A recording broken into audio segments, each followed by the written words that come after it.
तो कैसे हैं मेरे प्यारे बच्चे लोग from every nook and corner of मेरा भारत महान। वेरी अमेजिंग वाला welcome to today's special discussion. और आज हम लोग काफी इंपॉर्टेंट मुद्दे पे बात करने वाले हैं कि जो बच्चे हैं क्लास 6 के, 7th के, 8 के, 9th के और 10th के, 11th के, 12th के, यानी 6 टू 12 जो हमारे जितने भी बच्चे हैं, तो उनके रिगार्डिंग काफी इंपॉर्टेंट अनाउंसमेंट है जिसके ऊपर आज हम लोग डिस्कस करने वाले हैं।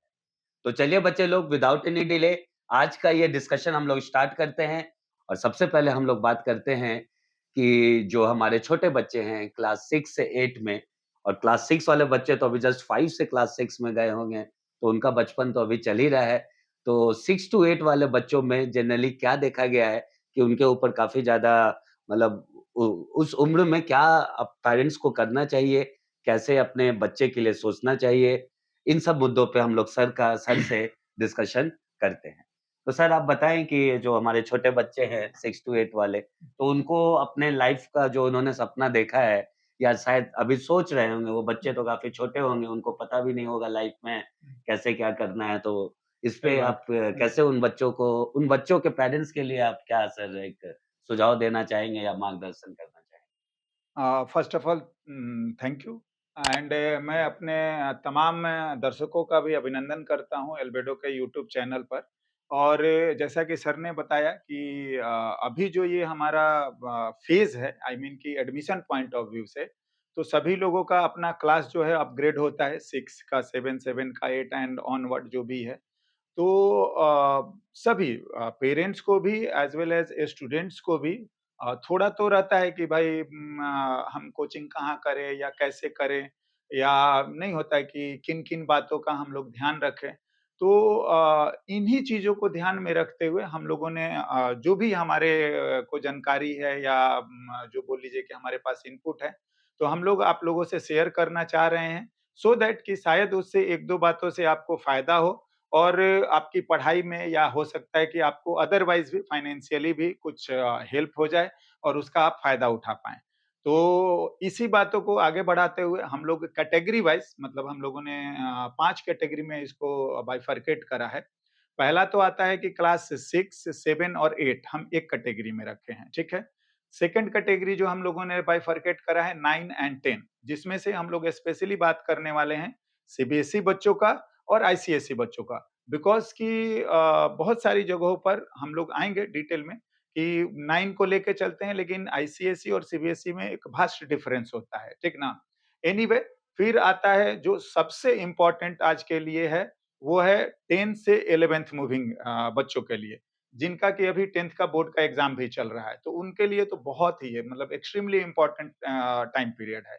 नेक्स्ट आ जाता है बहुत सारे बच्चे जो कि 11 से 12 जा रहे हैं, उनके भी कुछ लोगों की तो चलिए पढ़ाई अच्छी चली है, कोई तो इट्स गुड, बट बहुत सारे लोगों का सिलेबस अचानक से बहुत सारा होने की वजह से गड़बड़ा जाता है। कुछ लोगों को ड्यू टू सम सर्कमस्टेंसेस भी गड़बड़ हो जाती है कि भाई कोचिंग अच्छा नहीं मिला, कोचिंग अच्छा मिला तो जो भी अच्छा क्या बोलेंगे, अगर टीचर ही अच्छा नहीं मिले, फिर टीचर मिले तो 2 महीना बाद बदल गए, 3 महीना बाद बदल गए। तो एनीवे जो भी उनकी डिस्टर्बेंस रही है, तो उनको भी थोड़ा अपना जो 12th क्लास है उनको वाइज़ली क्या बोलिएगा, प्लान करना चाहिए और उस पर फ़ोकस करके हमें काम करना चाहिए। एंड नेक्स्ट जो आता है क्लास, वो आता है 12th pass out. 12th pass out में 2 मेजर सेगमेंट हम लोग डील करते हैं या उस पर बात करने वाले हैं। एक तो जो जेईई वाले हैं, इंजीनियरिंग वाले बच्चे हैं, और दूसरा जो नीट प्रिपेयर कर रहे हैं। तो हम इन पाँचों मुद्दों पर बात करने वाले हैं वन बाय वन, है ना? तो पहले हम लोग स्टार्ट करते हैं क्लास 6, 7 एंड 8 वाले बच्चों का, ठीक है? ऐसा है जैसा सर ने अभी बोला है कि क्लास 5th से 6 जाएँगे, तो प्लीज़ हम लोग उनको मैं तो बोलूँगा टॉर्चर करने के लिए नहीं बुलाते हैं हम लोग। मकसद यही रहता है कि उन बच्चों की 6 और 7 का सीटिंग कैपेसिटी हम बढ़ा दें। आई मीन कि अभी जो बच्चे नॉर्मली आपके घर में या खुद बच्चे भी अगर देख रहे होंगे, तो उनको आइडिया होगा कि भाई वो लगातार कम से कम 2 घंटा या ढाई घंटा तो बैठ ही नहीं पाते हैं, समझ रहे हैं ना? 2 आवर एंड मोर, हाँ। लेकिन हमारा क्या होता है कि हम यहाँ पर कोशिश करते हैं कि उनकी जो क्लासेस अल्टरनेट करते हैं, एमडब्ल्यूएफ हो या टीटीएस में, तो अल्टरनेट होता है तो उनकी 4 घंटे की क्लासेस करते हैं और 2-2 घंटे का एक-एक पीरियड। तो मेन मकसद यही रहता है कि उनकी सीटिंग कैपेसिटी थोड़ी अच्छी हो 7-8 वालों की। एंड अगर वो उनकी सीटिंग कैपेसिटी अच्छी हो जाती है, तो उनमें इतना एनर्जी और इतना क्या बोलेंगे कि पोटेंशियल होता है कि आप उनको दे दीजिए, वो बहुत अच्छा कर लेते हैं। मैंने बहुत सारे बच्चों को मतलब हर साल देखा है कि वो बहुत अच्छा कर लेते हैं। बाकी उनको अपना कोर्स चलने दीजिए एज़ इट इज़, कोई ज़्यादा दिक्कत नहीं आती। हाँ, उसमें से कुछ बच्चे आ जाते हैं जो कि थोड़ा इंटरेस्ट लेते हैं, तो हम लोग एज़ पर द स्टूडेंट हम लोग थोड़ा-थोड़ा 7 का जो 6 में है उसको पढ़ा देते हैं, 7 वाले को कुछ 8 का बता देते हैं। कुछ जो जनरल क्विज़ और ये सब जो चीज़ें होती है उनको हम एक्स्ट्रा जो मैथमेटिक्स का पार्ट होता है वो करवा देते हैं। तो ये चीज़ें that depends upon a student, but first priority is कि वो कम से कम उसकी सीटिंग कैपेसिटी थोड़ी अच्छी हो, राइट? नाउ जो आता है इस फेज़ का 6, 7, 8, तो 8 जो है वो ज़्यादा हम लोग उस पर ध्यान देके और वहाँ से हमारा सही पूछिए तो काम शुरू हो जाता है। क्या? कि हमारा ये रहता है कि हम थोड़ा-सा मतलब थोड़ा-सा मेरा बोलने का मतलब ये है कि अल्टरनेट डे में हाफ एन आवर से लेकर 1 घंटा, हम उनको थोड़ा एक्स्ट्रा कराते हैं। समझ रहे हैं? या आप इसको प्लेन एंड सिंपल समझ सकते हैं कि 2 से ढाई घंटा हम वीकली उनको एक्स्ट्रा कराते हैं। ठीक है? नाउ इस तरीके से वो 8, 9 और 10 जब 3 साल करके निकलते हैं, 11th-12th में जब पहुँचते हैं, तो उनका क्या ही बोलिएगा, जो लोग करे हैं ना, उनको आइडिया होगा कि 11th जाने में बहुत सारा सिलेबस बढ़ जाता है और जब बहुत सारे लोगों को एक साथ बहुत सारा बर्डन मिलता है, तो या तो वो छोड़ते हैं कि नहीं होता है कि मैं लायक ही नहीं हूँ या बहुत ज़्यादा है, मेरे से होगा नहीं, मतलब सॉर्ट ऑफ गिव अप वाला सिचुएशन आ जाता है।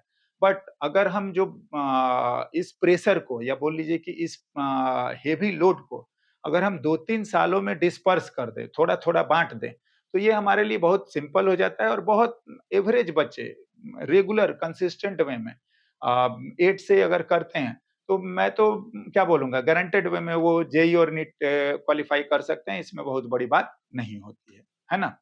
तो ये रहा 6, 7 और 8 से रिलेटेड बच्चों का। एक सर मैं आपसे भी चाहूँगा कि हम लोग आईसीएसई को लेके क्या प्लान कर रहे हैं? 9th और 10th के बच्चों को स्पेशली? तो आईसीएसई वाले जितने भी बच्चे हैं क्योंकि जो 8, 9, 10th का जो अपना जो टाइम होता है स्पेसिफिकली इसी समय ऐसा होता है कि क्योंकि जितने भी बच्चे रहते हैं वो तो सब एक ही कॉलोनी या एक ही मोहल्ले में रहते हैं। लेकिन 8, 9, 10 से उनका ग्रुप अलग होने लगता है, क्योंकि उनकी पढ़ाई अलग हो जाती है, आईसीएसई वाले बच्चे अलग उनको पढ़ना होता है, उनका टेस्ट अलग होता है। तो आईसीएसई वाले बच्चों को के लिए स्पेशल बात मैं यही बोलना चाहूँगा। मैं खुद भी आईसीएसई से ही रहा हूँ, तो मेरा भी 10th का जो था वो आईसीएसई स्कूल से ही था। तो बच्चे लोग मैंने भी वो मर्चेंट ऑफ वेनिस और जितने भी विलियम शेक्सपियर की चीज़ें हैं, वो सारी कुछ मैंने भी पढ़ाई की है। तो एक सबसे इम्पोर्टेंट बात है जो बच्चे लोग मतलब स्पेसिफिकली 8, 9th और 10th के बच्चों को जो समझना पड़ेगा कि अगर वो लाइफ में कुछ भी करना चाहते हैं मतलब डॉक्टर बनना चाहते हैं, आईआईटी में जाना चाहते हैं, एक अच्छा लॉयर बनना चाहते हैं, एनडीए करना चाहते हैं, यूपीएससी करना चाहते हैं, स्टेट सर्विसेज़ करना चाहते हैं, कुछ भी आप करना चाहते हैं, ठीक है? इसकी शुरुआत आईसीएसई में क्लास 8 से ही हो जाती है। 8 की चीज़ें 10th में आती हैं, 10th की चीज़ें 12th में आती हैं, 9th की चीज़ें 11th में आती हैं और ये सब मिलके मतलब आप इंजीनियरिंग लो या मेडिकल लो या कोई और स्ट्रीम भी आप लो, तो सूनर और लेटर ये सारी चीज़ें आपको पढ़नी पड़ती हैं। तो इट्स लाइक कि आप आगे का तैयारी 8, 9, 10 से ही कर रहे हैं, ना चाहते हुए भी। सीबीएसई में ऑप्शन नहीं रहता। सीबीएसई तो जो ब निकालती है एनसीईआरटी वो आपको पढ़ना ही पड़ता है। तो लेकिन उसका सिलेबस जो है एज़ कम्पेयर टू आईसीएसई छोटा रहता है और आईसीएसई का सिलेबस ऐसा रहता है कि वो बच्चों को आगे के चैलेंज के लिए तैयार करता है। क्योंकि बच्चा अभी 8-9th में है, इतना ग्लोबलाइज़ेशन हो रहा है, इतने जॉब अपॉर्च्युनिटीज़ बदल रहे हैं। आज की डेट में ऐसे जॉब है जो आज से 5 साल पहले थे भी नहीं। तो इन सारी चीज़ों के लिए आईसीएसई के बच्चों को तैयार किया जाता है उनके सिलेबस के ही थ्रू। चाहे वो साइंस का हो, चाहे एसएसटी का हो, चाहे हिंदी का हो, चाहे इंग्लिश का हो। तो बच्चों को उनको बहुत अच्छे से करना चाहिए और उसके ऊपर सवाल लगाना चाहिए, क्यों प्रैक्टिस काफ़ी ज़्यादा ज़रूरी हो जाता है और अभी से अपना कॉन्फिडेंस हाई रखने की काफ़ी ज़्यादा ज़रूरत होती है। क्योंकि एसएससी में नंबर भी बच्चों के कभी-कभी कम आ जाते हैं, समझने में दिक्कत होता है, लिखने में दिक्कत होता है। तो स्पेसिफिकली जो भी बच्चे हैं एसएससी के, अपना मनोबल एकदम हाई रखेंगे। You have to be in high spirit. जो स्कूल में कराया जा रहा है उनको करना बहुत ज़रूरी है, समझना काफ़ी ज़रूरी है। और अभी आपको सही टीचर से पढ़ना पड़ेगा, क्योंकि आईसीएसई में सर टीचर लोग की भी बहुत हुँ, कमी होती है। हुँ, हुँ, मतलब वो बोलते हाँ, हैं यहाँ बच्चों आप देखो रांची में तो मैंने खास करके देखा है, मतलब बोलते कुछ और है लेकिन सही टीचर क्योंकि स्कूल में भी आप प्रॉब्लम फेस करते होंगे। क्योंकि 8, 9, 10 की चीज़ें हैं ही नहीं वो। मतलब वो आगे 11th की चीज़ें हैं तो एक 9 8, 9 के 10 के टीचर को सारा कुछ समझाना और ये बताना कि देखो बेटा अभी तुम 9th में ये चीज़ जो पढ़ रहे हो, आगे जाके 11th में, आगे जाके जेईई में या लॉ करने का आप सोच रहे हो या सीए करने का सोच रहे हो, तो ये चीज़ आपको उधर भी ज़रूरत पड़ेगी। तो ये टीचर लोग कनेक्ट नहीं कर पाते, इसी कारण बच्चों का पूरा फ़ोकस रह जाता है मार्क्स, मार्क्स, मार्क्स और आगे करियर में उनको जब वो बड़े हो जाते हैं, 3 साल, 4 साल बाद जब वो 12th में चले जाते हैं या जब वो ग्रेजुएशन कर रहे होते हैं, तब उनको ये चीज़ समझ में आता है कि ये तो मैंने 8th-9th में ही पढ़ा था। तो बच्चे लोग इस बात को समझना बहुत ज़रूरी है और मार्क्स लाना बहुत आसान है आईसीएसई में, टेंशन एकदम नहीं लेना है। मेरे खुद के बेटा जब मैंने 10th दिया था तो अराउंड 94.8% था, आईसीएसई से ही था। तो आप बहुत समझ सकते हैं कि मतलब एक उसका स्ट्रैटेजी होता है, वो आपको फ़ॉलो करना पड़ता है और उससे काम निकल जाता है। और आईसीएसई वालों के लिए तो हम लोग का स्पेशल बैच भी स्टार्ट हो रहा है, तो बच्चे लोग आप बिल्कुल। डेफ़िनेटली उसमें आइए क्योंकि मतलब गेम अलग है आईसीएसई का, सीबीएसई से क्लब नहीं किया जा सकता।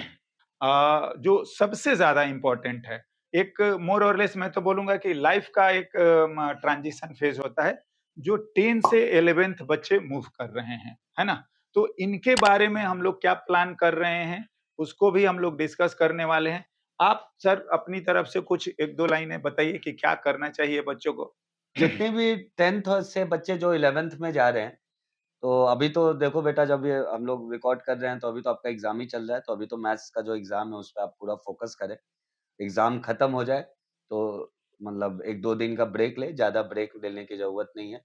फिर उसके बाद आप खुद से ये सवाल पूछिए कि आपको मतलब लाइफ़ में किस साइड जाना है और अगर अंदर से आपकी आवाज़ आती है कि मुझे मैथ्स लेना है या मुझे साइंस लेना है, तो आप फिर से अपने से एक दूसरा क्वेश्चन पूछिए कि मैथ्स और साइंस लेके अगर आपको आईआईटी क्रैक करना है या बोर्ड्स में अच्छे मार्क्स लाने हैं या आपको एम्स में जाना है, तो उसके लिए आपको कितना मेहनत करना पड़ेगा। और वो मेहनत बेटा आप अकेले तो कर ही सकते हैं, पर अभी के इस ज़माने में जहाँ इतना ज़्यादा डिस्ट्रैक्शन है, तो मतलब गोल से फ़ोकस लूज़ करने के तो बहुत सारे रास्ते हैं, पर गोल तक जाने का कोई रास्ता बहुत कम है। हुँ, तो इन सब सिनेरियो को देखते हुए बेटा एक चीज़ आपको समझना पड़ेगा कि 2 साल का समय काफ़ी लंबा होता है, 700 दिन आता है बेटा उसमें। तो इन 700 दिन में आपको पढ़ना है, तो मतलब अगर कहीं जाके आपकी पढ़ाई हो सकती है 700 दिनों तक, तो आप डेफ़िनेटली जाइए। लेकिन एक चीज़ आप समझिए, मनुष्य एक सामाजिक प्राणी है, आप भी एक सामाजिक प्राणी हैं, we all are social animal. तो लाइफ़ में ऊपर-नीचे तो लगा रहता है, तो 700 दिनों का जो सफ़र है, उसमें आपके पेरेंट्स ही आपके साथ हैं और आपका शिक्षक यानी हमारे जैसे टीचर आपके साथ हैं। तो ऐसा कौन-सा टीचर है, ऐसा कौन-सा इंस्टीट्यूट है, ऐसा कौन-सा ऑर्गनाइज़ेशन है, जो आपको 700 दिनों तक साथ दे पाए, आपको बता पाए कि कैसे पढ़ना है, आपके ऊपर अप्स एंड डाउन्स में आपकी हेल्प कर पाए। आपसे ये भी समझे कि आपको 700 दिन मेहनत करना है, ठीक है? और 700 दिन मेहनत आप अकेले नहीं कर पाएँगे। बिल्कुल, मतलब बिल्कुल। 100 में 1 बच्चा होगा जो कर लेगा, पर 100 में 99 बच्चे नहीं कर पाएँगे। हुँ, बिल्कुल। हाँ, य यहीं पे सर रोल आ जाता है उनके फैमिली का, उनके टीचर्स मेंटर्स का का, टीचर्स का, और उनके बिल्कुल, सर्कल का भी सर, कि उनका एग्ज़ैक्टली। फ्रेंड सर्कल कैसा देखिए, है। आई होप हुँ, कि जो अभी 10 में बच्चे हैं और 11th मूव करने वाले हैं, इसीलिए हमने बोला कि ये उनके लाइफ़ का सबसे ज़्यादा क्रूशियल और एक बोलेंगे ना ट्रांज़िशन फ़ेज़ है और ज़रूर ध्यान देना चाहिए। सर ने बोला और मैं उस बात को दोहराना भी चाहूँगा कि आप बिल्कुल जो भी कोचिंग सेलेक्ट कर रहे हैं, एक लाइन में अगर बात बोली जाए तो आप उस कोचिंग में ही एडमिशन लीजिए जहाँ पर आपके टीचर के बारे में बिल्कुल नाम, डिग्री, एक्सपीरियंस ये अगर नहीं बता रहे हैं, तो आप प्लीज़ मत जाइए। आपका कोई भी नाम, ब्रांड, कोई भी बिल्डिंग आपका काम नहीं करने वाला है। और एक और इम्पोर्टेंट बात सर ने शेयर करी है कि देखिए ये एक लंबा जर्नी है, अराउंड 700 से प्लस चला जाएगा, है ना? 2 साल, आप समझ ही रहे हैं। एनीवे ये 700 दिनों में आपको अप्स एंड डाउन्स जो अ, होने हैं या जिसको हमें ध्यान में लेके चलना चाहिए, हमें सपोर्ट की बहुत ज़्यादा ज़रूरत पड़ती है। और जहाँ पर भी आपके बहुत सारे अभी हाल-फिलहाल में भी रांची में एक बहुत बड़ा इंस्टीट्यूट हम लोगों ने उस पर कुछ अपना भी वीडियो भी बनाया था। ख़ैर उस मुद्दे पर अभी हम नहीं बात करना चाहेंगे। बट ये है कि देखिए बहुत सारे लोग बड़े-बड़े ब्रांड और नाम बोलते हैं। देखिए कोई ब्रांड और कोई नाम आपका काम नहीं कर पाएगा अनटिल अनलेस कि आपका टीचर आपके साथ नहीं है। समझ रहे हैं? और अगर किसी को पेरेंट्स या किसी स्टूडेंट को फिर भी कुछ कन्फ्यूजन रहता है तो we are ready to help you. Even हुँ, पर्सनली आप आ सकते हैं, ऑफिस में आइए, बिल्कुल आप बेटर रहेगा, थोड़ा बात करके आइए कि हम आपके लिए टाइम भी निकाल पाएँ और हम आपसे बिल्कुल करियर ओरिएंटेड जो भी हमारे पास आइडिया होगा, जो हमारे को जानकारी होगी, जो आपके डाउट्स होंगे, हम उसको भी कोशिश करेंगे रिज़ॉल्व करने के लिए, है ना? इन बातों के साथ हम लोग आगे बढ़ते हुँ, हैं और अगला जो हमारा सेगमेंट आता है वो ये है कि जो बच्चे अभी क्लास 10 से 11th मूविंग स्टूडेंट हैं, उनका जो है बैच स्टार्टिंग फर्स्ट फेज जो है वो 3 अप्रैल से हो रहा है ना?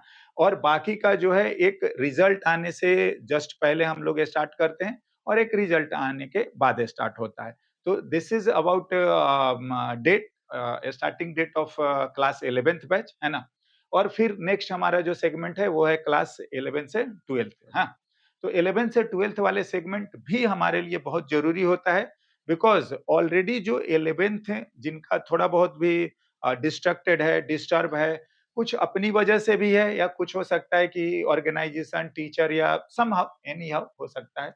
अगर डिस्टर्ब है तो बिल्कुल आप उसको ध्यानपूर्वक या बोल लीजिए कि बहुत ही सोच समझ के, जाँच-परख के आप दूसरा कोचिंग चूज़ करिए। अगर आपको केवल मैटर फाइनेंशियल है, तो बिल्कुल आप उसको भूल जाइए, समझ रहे हैं ना? और आप अपने करियर पर फ़ोकस करिए क्योंकि अगला 1 साल जो आपका 12th है, वो बहुत क्रूशियल है और आप उस पर ध्यान दीजिए। आप अच्छे से जाइए, पता करिए और बिल्कुल मैं वापिस से बोलूँगा कि बिना फैकल्टी के आप देखिए कोचिंग जाने का, ट्यूशन जाने का हमारा एक ही पर्पस होना चाहिए कि हमें फैकल्टी अच्छी मिलनी चाहिए। समझ रहे हैं?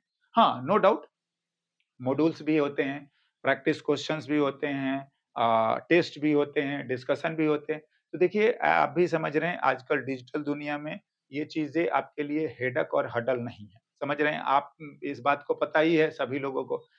तो जो हमारा 11 से 12th पासिंग जो है सॉरी 11 से 12th मूविंग स्टूडेंट का जो है, वो डेट आपका 3rd ऑफ अप्रैल है। 3rd ऑफ अप्रैल को हम लोग 11 से 12th मूविंग स्टूडेंट का स्टार्ट कर रहे हैं, हुँ, है ना? हुँ, आगे बढ़ते हैं हुँ, और नेक्स्ट आ जाता है हमारा 12th पास आउट। हुँ, 12th पास आउट में पहला सेगमेंट हम लोग डिस्कस करने वाले हैं, जो जेईई से रिलेटेड है। हुँ, जेईई मेन एंड जेईई जी, एडवांस। हुँ, तो जेईई मेन वाले बच्चों और जेईई एडवांस वाले जो बच्चे हैं, उनके लिए हम लोगों का जो प्लान है, वो पहला फेज़ जो 12th एग्ज़ाम खत्म हो रहा है और अगर आप मेंस दे रहे हैं, बिल्कुल आप पूरे एफर्ट, पूरे एनर्जी एज़ ए प्रैक्टिस ही समझ के दीजिए और हम लोग 10 अप्रैल से पहला बैच जेईई टारगेट का स्टार्ट कर रहे हैं, है ना? दूसरा बैच जो आएगा फेज़ 2 वो एडवांस एग्ज़ाम के बाद हम लोग करते हैं, तो हम लोग लेटर ऑन उसको भी आपको कन्वे कर देंगे, है ना? हुँ, और नेक्स्ट आता है हमारा जेईई के बाद 12th पास आउट नीट वाला। नीट का, हुँ, तो नीट वाले में भी हम लोग 2 फ़ेज़ में स्टार्ट करते हैं। एक पहला फ़ेज़ जो स्टार्ट हो रहा है, वो हम लोग 5 मई का जो 4th मई को नीट का एग्ज़ाम है हाँ, और 8th मई से हम लोगों का फर्स्ट फ़ेज़ स्टार्ट हो रहा है, ठीक है ना? फर्स्ट फ़ेज़ 8th मई से हम लोग स्टार्ट कर रहे हैं नीट का टारगेट बैच एंड जो सेकंड फ़ेज़ है, वो 19 जून से, है ना? तो नीट का सेकंड फेज़ जो स्टार्ट होगा वो 19 जून से स्टार्ट होगा एंड देखिए जो हमारा जेईई टारगेट वाले बच्चे हैं या नीट टारगेट वाले बच्चे हैं, अगर उनके लिए 1-2 लाइन का कुछ सजेशन है तो आप प्लीज़ मतलब शेयर करिए कि क्या ध्यान रख के उनको कोचिंग या जो भी है अपना हुँ, टीचर सेलेक्ट करना चाहिए? हाँ सर। प्लीज़। तो जितने भी बच्चे जो जेईई और नीट को दोबारा देंगे यानी अगले साल देने का वो सोच रहे होंगे या रिपीट करने का या टारगेट बैच में आने का सोच रहे होंगे, तो definitely get in touch with a teacher जो बच्चों को गाइड कर रहा हो और बता रहा हो कि कैसे अपने टारगेट को अचीव करना है। तो ये रास्ता सर होना चाहिए क्योंकि डायरेक्टली आँख हुँ, बंद करके हुँ, कि चलो यहाँ एक बैच स्टार्ट हो रहा है, वहाँ हुँ, जाके एडमिशन ले लेते हैं हुँ, तो आपका एम्बिशन पूरा हो जाएगा, हुँ, ऐसा नहीं होता। हुँ, आपका तो हुँ, नहीं बिल्कुल होगा, सही बोला। क्योंकि 2 साल तो आपने बहुत कम मेहनत की है। हुँ, तो होना तो उसी का है जो आगे वाले 1 साल में मेहनत करने वाला है। हुँ, तो हुँ, सबसे पहले तो आप दिमाग में डालो कि हमको एक अगले साल मेहनत करना है। हुँ, सबसे पहला तो ये, फिर सोचो कि भाई कहाँ ऑर्गनाइज़ेशन में हुँ, जाएँ, हुँ, एल्बिडो में आएँ या कोई और इंस्टीट्यूट में जाएँ, कौन से टीचर से पढ़ें ये तो सेकंड स्टेप है। हुँ, क्योंकि अगर आपने पहला स्टेप नहीं किया कि हम कर सकते हैं, भले ही हालात कुछ और हो, हुँ, हुँ, ठीक है? हुँ, तब तो अगला स्टेप का कोई मतलब ही नहीं। आप सोचोगे कि भाई इधर चले जाएँगे, वहाँ क्वेश्चन पढ़ा दिया जाएगा, वही क्वेश्चन एग्ज़ाम में आ जाएगा, तो ऐसा तो नहीं होना। बिल्कुल। ठीक है? तो आपको कांसेप्ट समझना पड़ेगा और 11-12 तो मतलब एकदम जुड़ा हुआ है। एक बिल्कुल, गिरेगा तो दूसरा धराशायी हो जाएगा बेटा।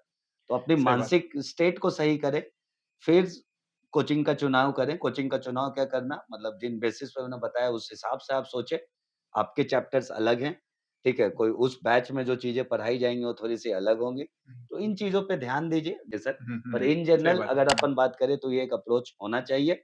आँख बंद करके नहीं जाइए कि मेरा दोस्त हुँ, हो सकता है आपके दोस्त को ऑल इंडिया टेस्ट सीरीज़ में 670 आ रहा हो टेस्ट हुँ, में और आपको हो सकता है 320 या 480 या 520 आ रहा हो। हुँ, तो उसके लिए भले वो काम कर जाए, पर आपके लिए तो नहीं करने वाला।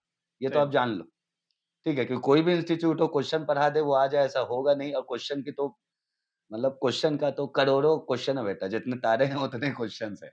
सही ऐसा बात। मत सोचो कि नहीं दुनिया है का तो सारा बनाया जा सकता हाँ, है। हाँ, हाँ। एनीवे हाँ तो sir.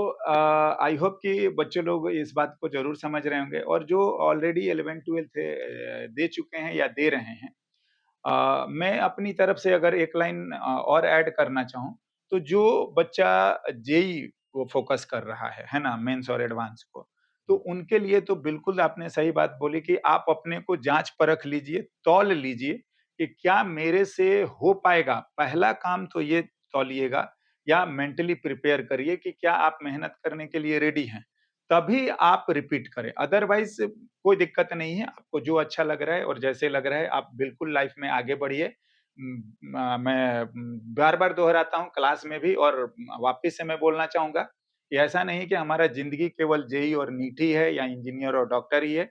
There are so many peoples in the society जो कि बहुत अच्छा कर रहे हैं, विदाउट बीइंग इंजीनियर और डॉक्टर। सो आप इसके लिए ना जाएँ, है ना? ये एक जो फ़ेज़ होता है ये हम लोगों को मेहनत करने का बस जज़्बा वाला लेके चलना चाहिए। एक लर्निंग एटीट्यूड के साथ काम करना चाहिए और मैं साफ-साफ बोल रहा हूँ कि अगर आप मेहनत करने के लिए रेडी हैं, तभी आप रिपीट करने का बात को सोचेंगे। समझ रहे हैं? और इस बात को ध्यान में रखते हुए बाकी सर ने बोला कि 11th-12th पढ़ते-पढ़ते आपको कोचिंग के बारे में भी समझ में आ गया होगा, आपको टीचर की भी ज़रूरत और क्या इम्पोर्टेंस है वो भी समझ में आ गया होगा एंड मॉड्यूल मटेरियल और जो टेस्ट सीरीज़ हैं इनके बारे में भी आपको अच्छे से समझ में आ ही गया होगा। तो आई होप कि आप इन बातों को समझ गए होंगे एंड हमने ये बताया कि जो हमारा जेईई का टारगेट बैच है, वो हम लोगों का स्टार्ट हो रहा है फर्स्ट फेज़ वो 10th ऑफ अप्रैल से एंड सेकंड फेज़ जो स्टार्ट होगा, वो आपका 25th ऑफ जून से, है ना? तो इस बात को आप ध्यान रखिएगा, अगर कुछ चेंजेज़ होगा तो आप बिल्कुल ऑफ़िशियली पता कर सकते हैं, है ना? नाउ नेक्स्ट हम लोग मूव करते हैं सर बहुत ही इम्पोर्टेंट और मैं आपका सजेशन बिल्कुल चाहूँगा कि जो नीट वाले बच्चे हैं, वो 1 साल, 2 साल, 3 साल, 4 साल, 5 साल रिपीट करते हैं, क्या ये सही बात है? हाँ, हुँ, पहला तो मैं मेरा सवाल ये है। दूसरा, क्या ये भी सुनने में मिला है कि बहुत सारे ऑर्गेनाइज़ेशंस जो हैं, वो थ्रू टीचर भी ये प्रमोट करते हैं कि नहीं बेटा मतलब 2 साल, 3 साल, 4 साल तो लग ही जाता है। हुँ। तो क्या आप ऐसे कुछ टिप्स या कुछ बातें शेयर करिए जिससे बच्चों को अगर ज़रूरी है तो बिल्कुल करा जाए हुँ। और अगर अननेसेसरीली है तो शायद उस जो भी बोल लीजिए लूप से वो बाहर निकले और हम कुछ ऐसी चीज़ों पे फ़ोकस करें सो दैट कि वो नहीं होता है कि उनका काम अच्छा हो जाए।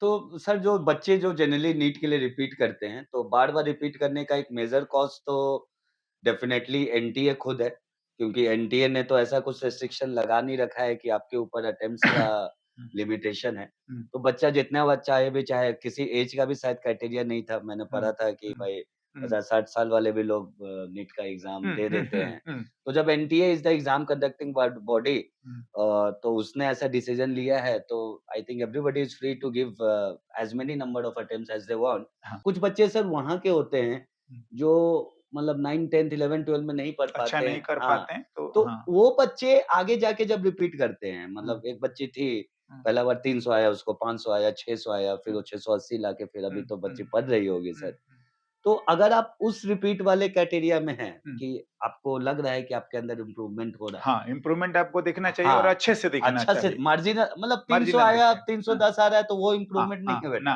ना, हाँ, लेकिन 670 से 690 आ रहा है तो वो इम्प्रूवमेंट है, हाँ, ये हाँ, चीज़ वो आप समझें। लास्ट हाँ, के 2 नंबर तो भी बहुत अगर मायने आप रखते हैं। इम्प्रूव कर रहे हुँ, हैं, तब हुँ, तो डेफिनिटली अपने एम्बिशन के लिए तो जितना समय दीजिए उतना जस्टिफाइड है। बिल्कुल, हुँ। बिल्कुल, लेकिन सही अब बात। दिक्कत क्या आता है सर यहाँ पे कि बहुत सारे मतलब इन जनरल अब बात करो कि 4 साल 5 साल ड्रॉप ले रहे हैं तो that is not at all justified.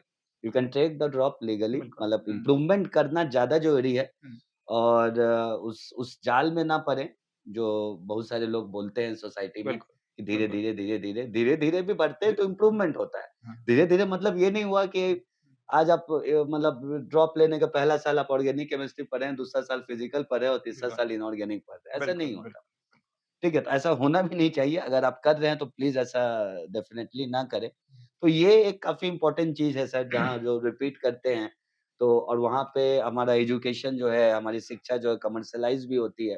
तो रिपीट करते हैं तो जितने भी कोचिंग संचालक होते हैं तो उनके हुँ, पास हुँ, मोटिवेशन रहता है हुँ, कि चलो मोटिवेट धीरे-धीरे करके धीरे रिपीट भी कराते हैं हाँ, कि हाँ। एग्ज़ाम्पल गिना-गिना के कि हाँ, वो हाँ। 5 साल में एग्ज़ाम्पल करा। देखो बेटा हाँ, वो उन बच्चों का गिनाते हैं। हाँ, जैसे मैंने भी आपको एक बच्ची का बताया, महाराष्ट्र की बच्ची थी, हाँ, मैं खुद गाइड किया था। हाँ, तो मैंने तो 3-4 साल में उसमें इम्प्रूवमेंट देखा। हुँ, उसके घर में भी इश्यूज़ थे, मतलब हुँ, उसका एजुकेशन सर एक हुँ, डिफरेंट चैनल से समझ हुआ गया, था। हाँ, बिल्कुल, तो आप अगर उसमें नहीं हैं हुँ, और आपको लग रहा है कि आप जाओगे, एक जगह पढ़ोगे, आपको कुछ ऐसा करिश्मा हो जाएगा, तो ये नहीं होने वाला। हुँ, तो हुँ, हुँ। ऐसा नहीं होना चाहिए बेटा, बस ये चल बात है। ज हुँ। हाँ, बिल्कुल। जहाँ तक मैं सर की बातों को समझ पाया हूँ, देखिए, आप पूरा अपना पूरा एफर्ट लगाइए and as per the circumstances take it as a opportunity कि चलिए ठीक है भाई, अगर मेरा इस बार कुछ ऊँच-नीच हो गया, तो मेरे पास एक मौका हुँ, है, हम दूसरी बार दे देंगे, है हुँ, ना? सो मेक श्योर कि आप अपना एफर्ट पूरा लगाएँ और ऐसी जगहों पर पढ़ें जहाँ पर कि फिज़िक्स एक ऐसा सब्जेक्ट है जहाँ पर पार्ट वाइज़ पार्ट ना चले कि 2 चैप्टर वो सर पढ़ाएँगे, 3 चैप्टर वो सर पढ़ाएँगे, फिर सर बोलते हैं कि ये वाला पार्ट तो उसमें है, ये वाला पार्ट उसमें है।